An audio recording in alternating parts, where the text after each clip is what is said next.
Talaga ba? Eh bakit nakuha kita? Anong magagawa? Miss, ilang beses ka bang pinagsamantalahan nitong akusado? 3 beses po. Sinungaling, 2 beses lang. Bakit? Di ba counted yung nasa ibabaw ako? Pasensya na kung minsan napapakain namin kayo ng hindi hugas. Kayo naman kasi, pag nagsabi kayo, gusto nyo agad-agad. Alam mo, mahalin mo lang ako. Isasagad ko talaga. Naku, titigan mo ilaw. Parang may iniisip ka. Pa, yung ilaw po ba kinakain? Hindi, ba't mo naman sabi kinakain ng ilaw? Kasi narinig ko po nung gabi, patay mo na yung ilaw, kainin ko na yan.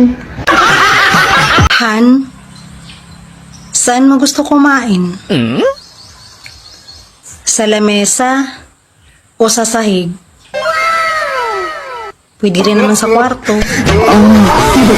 Ang taong gipit, sa patalim kumakapit. Pero ang babaeng gutom, sa hotdog kumakapit. Pag malamig pala ang panahon, wala masyadong lamok. Paano masabi? Nahirapan silang lumipad. Bakit? Naka-jacket. Hi, miss. Tapos ano, kukunin mo yung number ko. Tapos magte-text ka sa akin palagi. Tapos mag-I love you ka. Tapos pag may tiwala na ako sa'yo, magdadrama ka na. Tapos uutangan mo ko.